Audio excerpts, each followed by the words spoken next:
Hai, selamat datang di channel YouTube saya. Kali ini saya ada di sini, ya. Saya memang ada perlu di sini. Saya akan membuat video demonstrasi tentang pemenuhan kebutuhan bantuan eliminasi PAK maupun BAB, ya.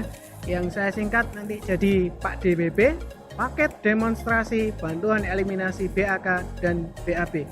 Ikuti saya terus, yuk kita masuk.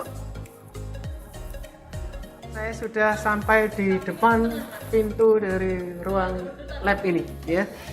Ini namanya lab keperawatan dasar atau fundamental nursing, ya. Sebelum masuk saya harus cuci tangan dulu, kita harus patuhi protokol kesehatan, ya. Jadi nanti saya akan pakai masker medis, kemudian dan face shield, ya. Sebelumnya cuci tangan dulu, oke?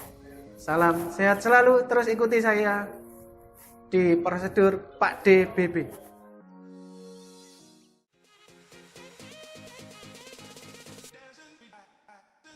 Ya, saya sudah berganti kostum, ya. Ini kostum baju OK, baju kamar operasi sebenarnya buat mahasiswa profesi nurse.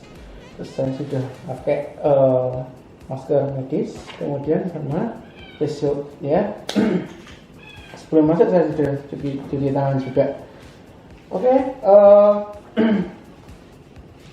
selamat datang di laboratorium kami. Ini laboratorium khusus keperawatan dasar, ya. Nanti saya akan mendemonstrasikan berbagai macam demonstrasi, berbagai macam prosedur. Salah satunya, ya, yang pertama ini,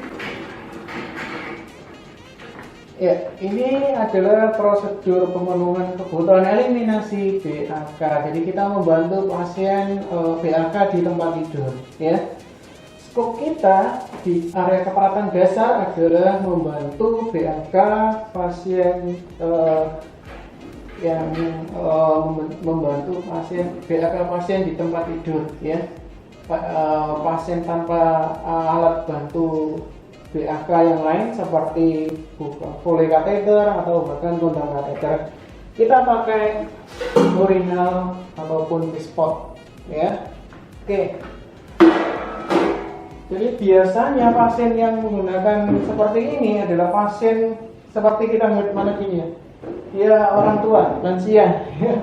Kita kalau saya dulu praktek profesi komunitas di panti jompo, di panti lansia, sering membantu seperti ini, ya.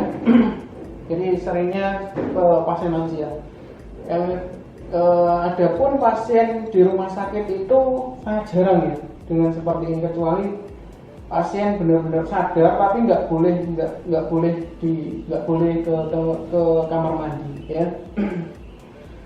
Kebanyakan pasien tidak terpasang kateter, ya, baik itu kateter ataupun kondom kateter. Adapun seperti pasien biasanya yang pernah saya temui itu yang dengan prosedur seperti ini adalah pasien yang post operasi kecil, minor, kecil, ya. Dia operasi di kakinya, dia cukup pakai anestesi, teknik anestesi yang di anestesi separuh saja. Jadi tubuh dari tengah ke separuh ini. Biasanya pasien ibu sesar, ya, pasien sesar. Tapi pasien sesar biasanya terpasang kateter sudah, dia. Kalau orang sesar itu biasanya pakai teknik anestesi blok spinal di medula spinalis ini, ya. Jadi separuh yang mati rasa, ya. Kalaupun ada pasien seperti itu, dia 24 jam setelah operasi itu harus inline posisinya, nggak boleh pakai bantal juga. Jadi inline, mengurangi tekanan pada daerah perlukaan di medula spinalis. Itu nggak boleh ada tekanan, ya, selama 24 jam. Biasanya kalau yang cowok dia bisa dipasang kondom kateter. Kalaupun tidak dipasang, ya terpaksa kita bisa bantu seperti ini, ya. Tapi kesulitannya dia tidak biasanya pasien tidak terbiasa, ya, tidak terbiasa kencing dengan posisi tidur. Jadi agak sulit, ya, agak sulit. Jadi biasanya butuh di agak tinggikan, tapi kan nggak boleh. Jadi sebisanya sekeluarnya saja ya. Kadang pakai apa, ditekan buli-bulinya atau dikasih air hangat ya, supaya rileks buat bisa keluar. Nah oke. Saya akan mendemonstrasikan prosedurnya langsung ya. Jadi saya pasti ada keluhan dari pasien ya, ingin kencing atau bagaimana ya. Terus kemudian kita siap membantu ya, nyata siap membantu, dan pasien pasti kooperatif ya. Kemudian kita ke tempat alat dan bahan ya. Pastikan troli yang digunakan itu benar-benar troli yang khusus untuk perawatan higienis, perawatan diri pasien ya, sehingga higienis, bukan bercampur troli yang khusus untuk pengobatan, bukan ya. Oke, kemudian ada apa saja? Di sini ada tisu kering, kemudian ada kapas ya. Kapas ini sudah dibasahi dengan larutan saffron. Saffron ini larutan desinfektan ya, bisa untuk mencuci alat genital nanti. Kemudian kalau perlu ada tisu basah juga. Kemudian ada lensun bersih. Kemudian ada, saya tidak menyarankan ada bengkok ya. Jadi bengkok itu kurang luas sepertinya penampangnya. Jadi bengkok juga lebih penting digunakan di troli pengobatan. Jadi saya menggunakan ini, kantong sampah plastik ya, warna kuning. Kemudian ada alas, dalam hal ini saya siapkan underpad ya. Ini bagus pakai underpad. Kenapa? Karena umumnya sudah pakai underpad semua ya, tidak pakai perlak lagi. Jadi ada lapisan yang bisa menampung air di sini. Jadi sistemnya dia akan diserap kalau ada cairan. Jadi tidak merembes ke spray pasien dan lain-lain ya. Jadi seperti pembalut. Kemudian ada selimut tambahan. Selimut tambahan untuk mencegah kalau selimut utama kotor di saat pasien BAK ya. Kemudian ada urinal maupun ispot ya. Oke. Saya sudah siapkan. Kemudian cuci tangan.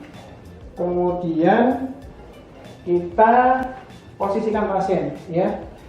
Sebelumnya privacy klien kita lindungi ya dengan memasang dry ya. Kalau VIP ditutup pintunya, terus kemudian jendelanya ya.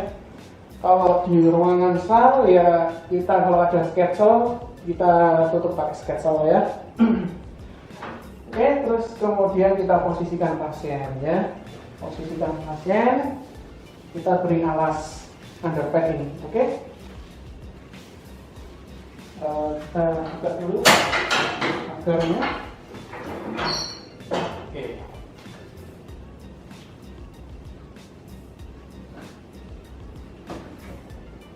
Kita turunkan selimutnya ya. Kemudian bajunya seperti ini.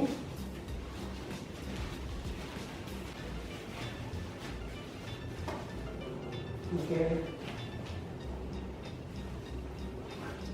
Pasien kita arahkan untuk miring ke arah yang membelakangi kita ya. Jadi ditekuk tangannya di sini di atas kanan, kemudian kaki kanan juga ditekuk, terus miringkan. Ini pasien bisa pegangan di pagar. Kemudian masukkan alasnya ya, tepat di bawah area terus pasien, kemudian kembalikan. Habis itu miring ya ke arah kita. Ini yang ditekuk yang sebelah kiri. Oke, sudah kembalikan. Kemudian pasang selimut tambahan ya untuk menutupi area ini, area praktisi ya. Karena beberapa pasien juga bisa jadi nggak nyaman, kencing, nggak mau keluar kencingnya kalau nggak ditutupi ya. Nah, kemudian dengan posisi ini kita turunkan celana pasien ya. Nah, setelah tekanan pasien turun, kita siapkan e-spot urinalnya. Yang untuk laki-laki kita gunakan e-spot ini, untuk perempuan kita pakai urinal ya. Oke, sebelumnya kita pasang disco ya. Oke, sudah terpasang. Kemudian pasien yang cowok saya berikan ini ya. Jadi pasien diarahkan untuk menekuk kakinya, kedua kakinya ya. Menekuk kedua kakinya. Kemudian kita masukkan ujung genitalnya ke sini ya, masuk ya. Kemudian dipersilakan untuk BAK ya. Nah, kalau pasiennya perempuan, dimasukkan ini. Ini yang di bawah bokong di sebelah ini ya. Ini misal seperti ini. Isi ya, gitu ya. Angkat bokongnya ya. Dari pasien ini angkat bokongnya. Oke, sudah. Jadi seperti itu. Jadi posisinya nanti ada di sini dia, ya. Seperti ini gambarannya, ya. Jadi gambarannya seperti ini, ya. Oke.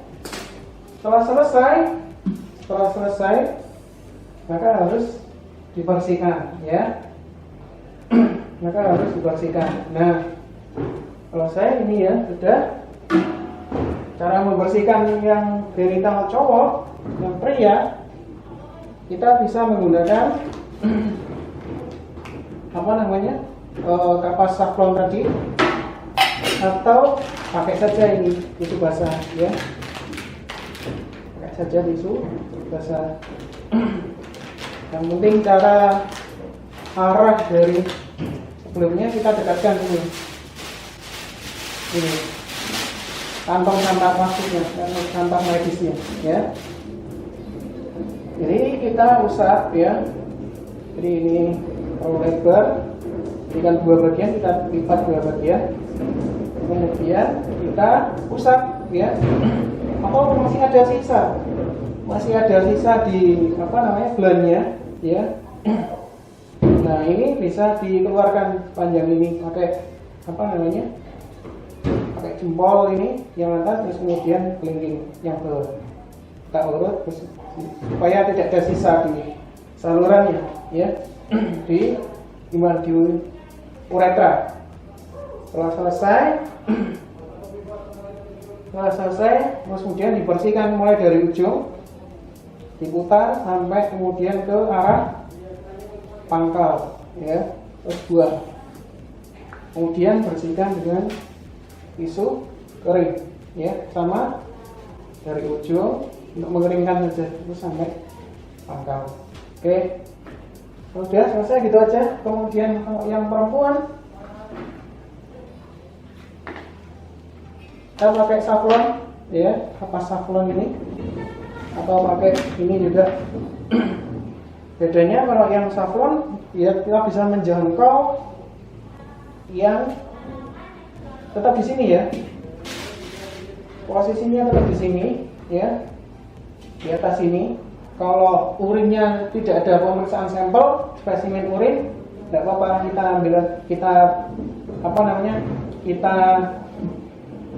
kita bersihkan di atas sini, di urinan ini. Nah, kemudian yang perlu dibersihkan dulu adalah bagian tengah dalam ya. Oke, kemudian buang. Setelah itu ambil lagi yang baru, peras ya. Kemudian bersihkan area tabia minora. Jadi ada mayora dan minora. Minora lipatan vertikal yang ada di dalam. Jadi bersihkan yang lebih jauh dulu, bagian yang lebih jauh dari kita. Swab ya. Terus kemudian hanya satu kali swab saja. Terus kemudian sisi satunya kapas untuk tabia minora yang dekat dengan kita. Buang. Terus kemudian terakhir adalah bagian tabia mayora. Satu sisi swab ya, sekali saja, kemudian sisi satunya. swab ya. Oke, seperti itu. Kemudian keringkan ya bagian luarnya saja ya, dari swabnya dari atas ke bawah. Oke, begitu ya. Saya kira sudah cukup jelas. Kemudian tarik ini urina dari pasien ya. Oke, seperti itu. Kemudian kita juga lepas basecone-nya. Ingat ya cara melepasnya ya. Kemudian dari dalam kita lepas, bukan atau medis. Kemudian taruh sini. Ingat ya, bagian yang paling kotor ada di bawah ya. Dari bawah, jangan sampai yang kotor ada di atas. Ini yang atas bagian yang bersih saja. Oke. Kemudian kita bisa merapikan pasien dengan tanpa ensur, atau kalau tidak yakin pakai ensur ya. Jadi kembalikan lagi posisi pasiennya dengan rapikan dulu celananya, masukkan ya. Terus kemudian ganti selimutnya. Oke.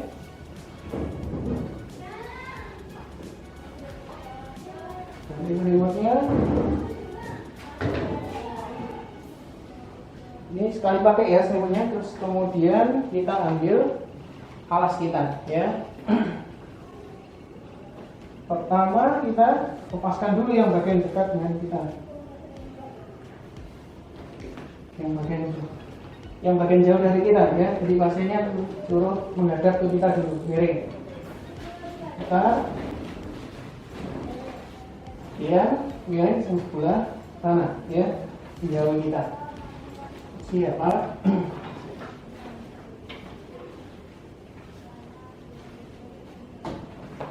Terus kembalikan ya.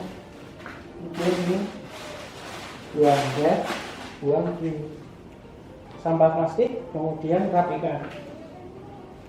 Pastikan pasien nyaman sebelum kita tinggal ya. Termasuk apakah masih ada sisa masih ada rasa ingin kencing kembali, itu laporkan ya. Cek kembali. Terus kemudian sebelum ditinggalkan, jangan lupa pagarnya dipasang kembali. Baik, itu saja prosedur praktikum dari membantu eliminasi BRK pada pasien di tempat tidur ya. Kita lanjut ke prosedur berikutnya. Ingat, pertanyaan silakan taruh di komen. Oke, kita lanjut.